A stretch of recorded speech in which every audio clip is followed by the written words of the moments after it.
Welcome back to another talk regarding the entities housed at the animatronic village.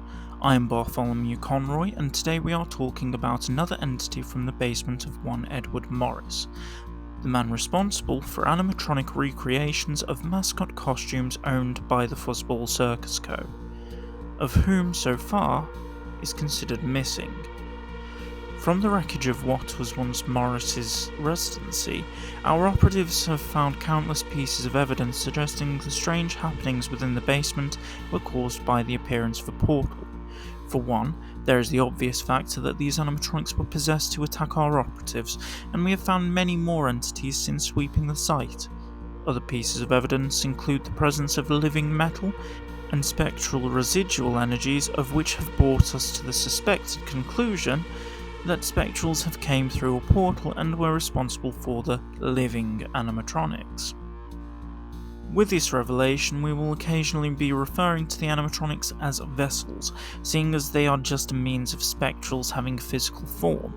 The vessel we will be talking about today is the Jack, named as such due to its strangely humanoid appearance that takes the form of a Jack-in-the-Box in a Victorian-style clown's outfit.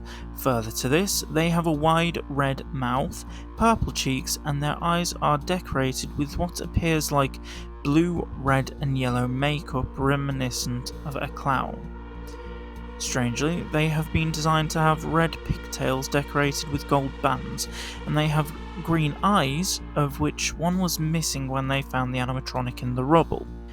As suggested by my previous statement, the animatronic was unfortunately damaged in the explosion.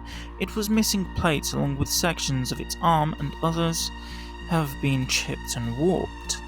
The head remains the most intact as far as we can tell, but while the box it resides in does appear to be perfectly sturdy and untouched by the damage, the internal mechanism has been disrupted, meaning the machine cannot return to its box and is in a constant state of dragging itself around with its two large hands. The vessel was found weeping in the rubble through a speaker in the back of its throat. It has not shown any sign of being capable of speech as of yet, but it does appear, like most spectrals, to feel pain and show genuine human emotions.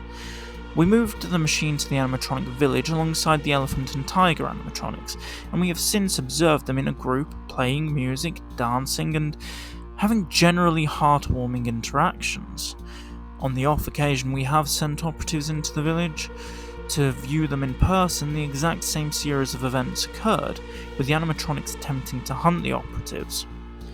The strange thing about the Jack is that it now appears to use the weeping as a way of luring in its prey, so we have informed any agents entering the site that if they hear any weeping, they are to walk in the opposite direction.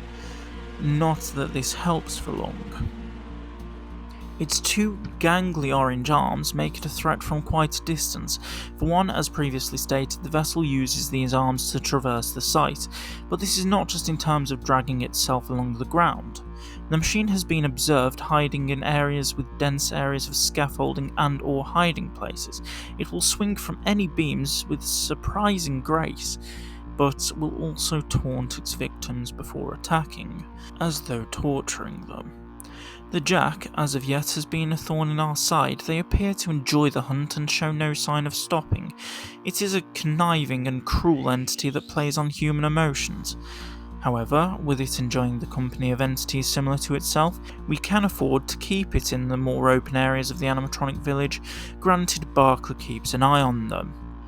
After all, it does appear as though Barclay has built a somewhat functional relationship with the majority of the animatronics, as a result of fixing them up and helping to replace broken or damaged parts.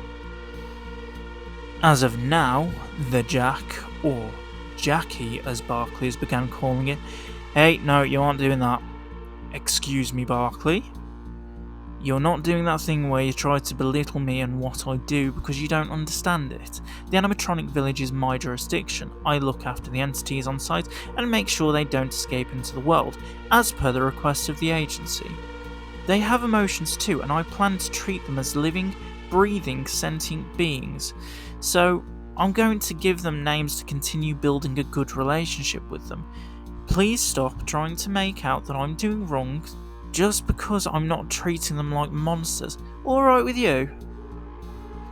I'll stop belittling you when you stop acting like an insufferable child.